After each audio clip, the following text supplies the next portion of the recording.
Good morning, everybody. Let's get a sound check and see what you all hear this morning. Testing, testing. 1, 2, 3, 4, 5, 6, 7, 8, 9, 10. Well, good. I hope everybody and trust everybody had a great weekend. It was really nice here in Wichita on Saturday. Low 80s yesterday.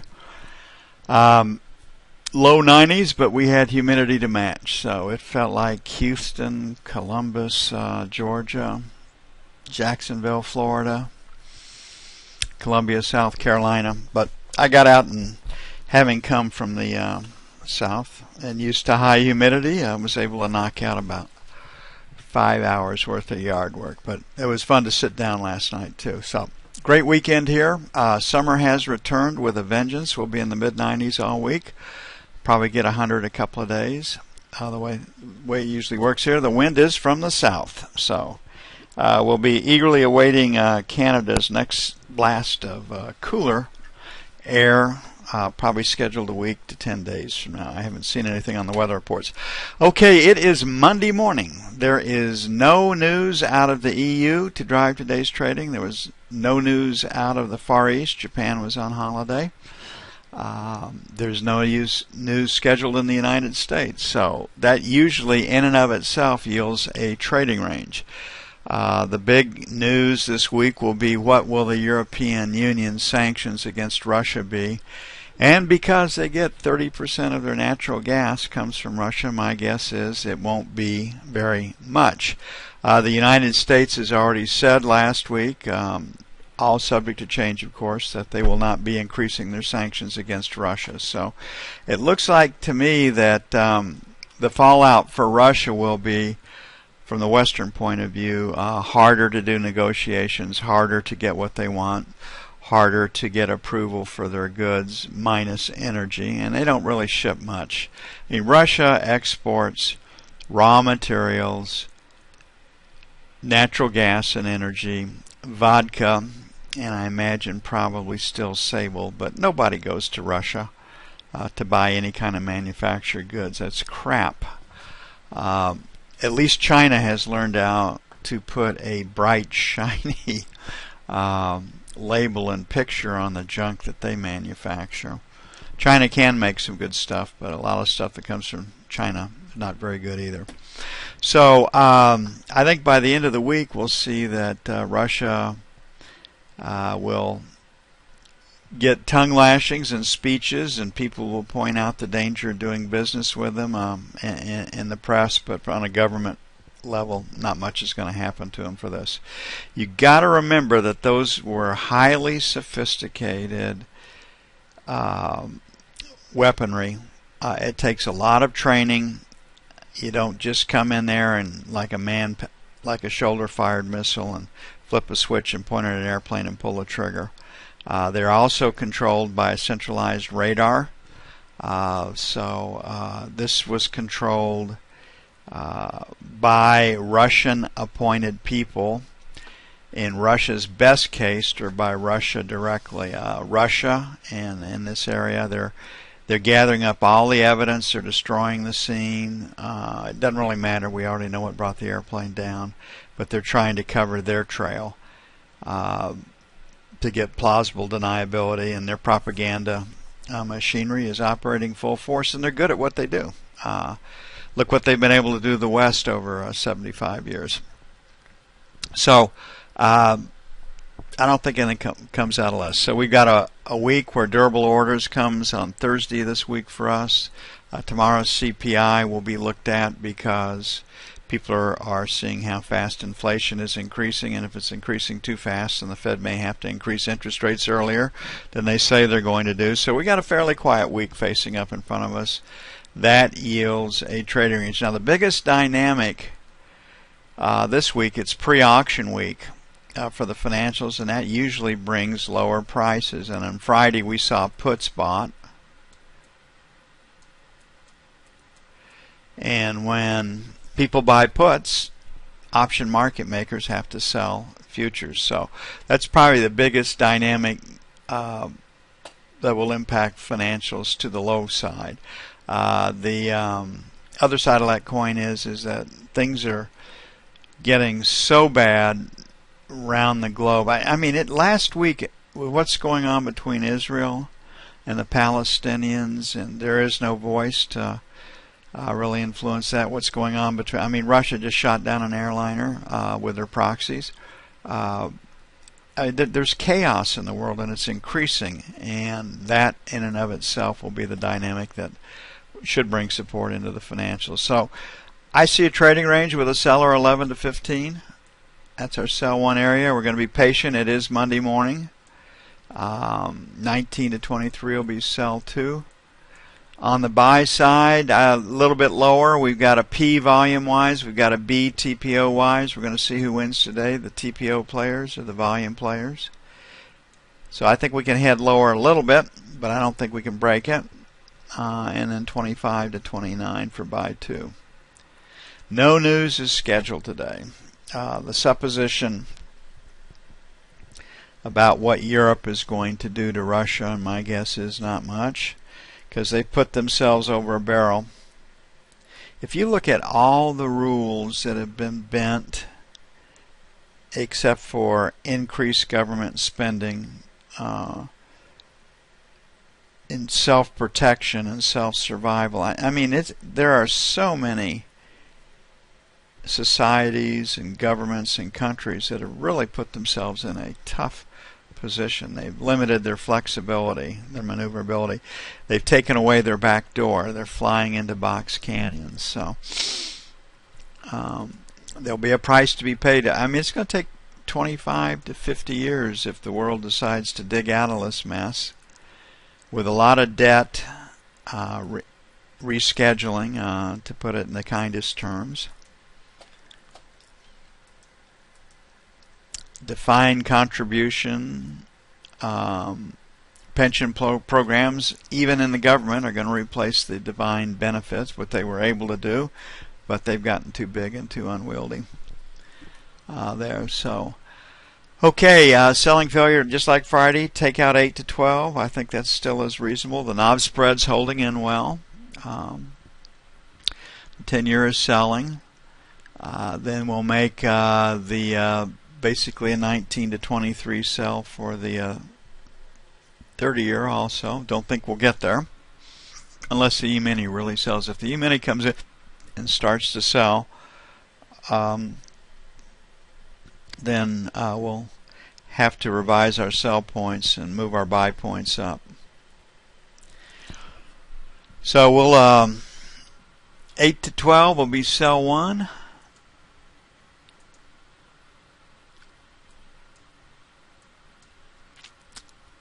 And then 15 to 19 will be sell 2. On the buy side, we'll make it 1 to 29. Buy 1, and then 25 to 21, buy 2.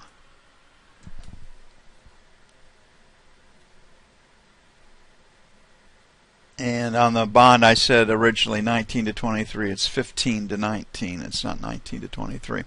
Okay, gold held in pretty well. It's up a little bit. I think the biggest news out on gold was the net decrease in longs by hedge funds over the last week since on the July 15th positions report by the CFTC.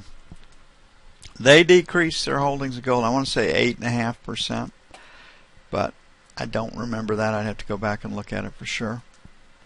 So, and we talked about that a couple of weeks ago, how the large institutional money managers, hedge fund managers, the glitter has fallen off in gold for a lot of them. Now, the retail people, because of the chaos going around the world, I don't think it's fallen off for them at all. So we got a 25 seller for sure.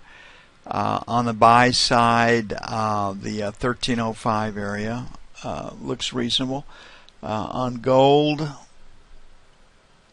we had a 5 to 7 buy on Friday. Our sell was 12 to 15, and we've blown through the sell area. The 12 to 15 held as resistance, but the 5 to 7 buy worked pretty well. We're at 18 right now, so we'll make 10 to 12 buy 1. And we'll leave our 5 to 7. So for those in London, hopefully some of you took advantage of that. For those of you in London and Europe, I can't imagine the EU taking strong action against Russia, because they can't. I mean, if 30% of your natural gas keeps you warm and fuels your industries,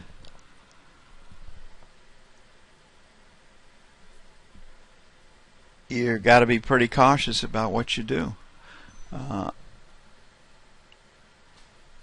And it does limit what you're going to be able to do. And I mean, no offense to the people that were shot down in that airplane either. It's just your hands are pretty well tied. But I do think the world, it's pretty hard to view Russia as anything other than what they were before the Cold War ended, as a bunch of opportunistic, in the nicest terms or euphemisms, oligarchs that are intent on lining their nest as fast as they can and eliminating all opposition. If you think about what has happened in Russia under Putin's leadership, as far as who owns the companies and what has happened to the media and people that have been killed and removed as barriers to what Putin wanted to do. I mean, the list is extensive. So the KGB and their mindset is running Russia, and if somebody gets in their way, they don't hesitate to eliminate them. Okay, on Friday we had a 40 to 50 sell. The high is 53, then 47, and London came in at 38. That still looks... We're at 18 right now. London's last rotate up was 35, 38, so we'll make 30 to 40 sell 1, 50 sell 2. So we caught that one really well, and hopefully some of you did. I'm going to make 35 plus or minus buy 1. And then we'll make 75, 85 buy 2. I think the euro is headed down for a whole lot of reasons, and it's hard to get excited about being long the euro given all the problems they have with sovereign debt, with where's their energy coming from. And the Greens are still ascendant in Europe. They're not going to allow them to frack or do natural gas in Europe or anything else like that. Take a couple of really, really cold winters and severe economic dislocation for that to happen. The Green movement, when the communists fell in 1989, pretty well was taken over by those ardent communists that used to push communism on everybody. And the way that they do it now is through the environmental movement.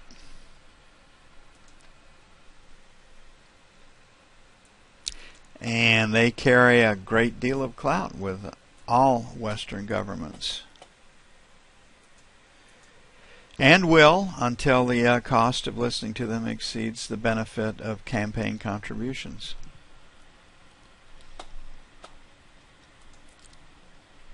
So here we are in crude. What crude is telling us is that the world's supply of crude oil looks pretty stable right now, and that it won't be touched by what's going on in Iraq, in Russia, and other areas. So our first buying is in this 101.50 area. Here we're at 101.93, so we'll make 25 to 50 buy 1. And then basically 101 by 2. On the sell side, we've rejected prices above 102, but we did get to 102 and a quarter, so we're going to go 2 and a quarter, 250 for sell 1, and then 275, 103 for sell 2. And look for a trading range right now. We've got a B pattern, so if we need to get into a hurry to put trade on, it will be on the sell side, not the buy side.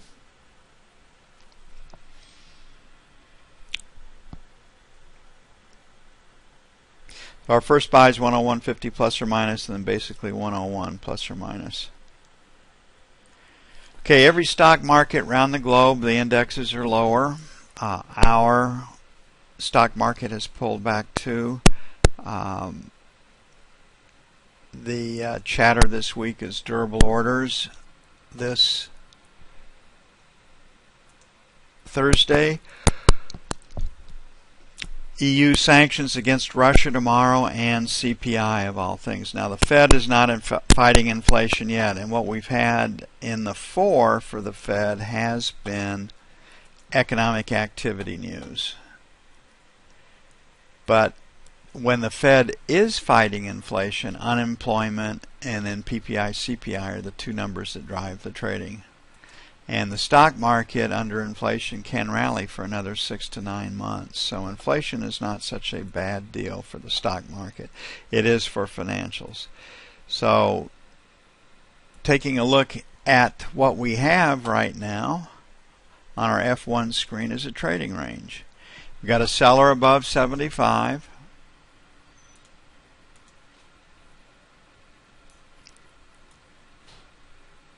And we've got a buyer below 50.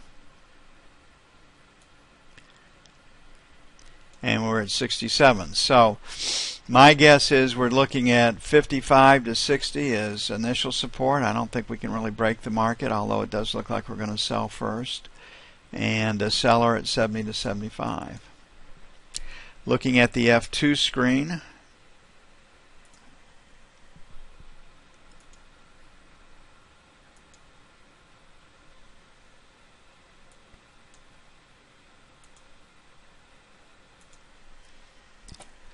definitely have a B, definitely have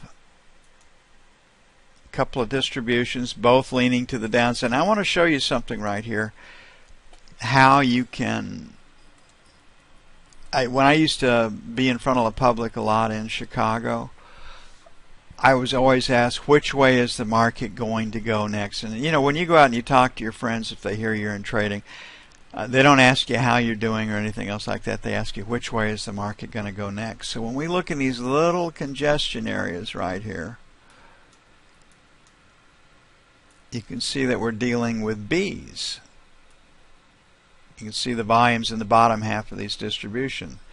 So if you had to make a short-term trade at the market, you would do it on the sell side. Now longer term, the conflict is the long-term direction of this market is higher. So we're in conflict, but because we're short-term traders, right now we're dealing with B's, so we're going to look for a place to sell it. So our first sell is going to be 69 to 71, then it's going to be 74, 75. On the buy side, we have these single prints, which are usually pretty good support. So that's 61 to 63. We'll make that buy 1. Give it a little room to the downside, and then we'll make 55. 57 for buy 2 to get started. Now we may have to bring this up, but I think with what's going on in Europe and the rest of it, the sell side is the first side to trade from, and we'll see what happens. So we'll make 61, 63 buy 1 and 55, 57 buy 2. If you're a fundamentalist and you're looking at the market, etc., then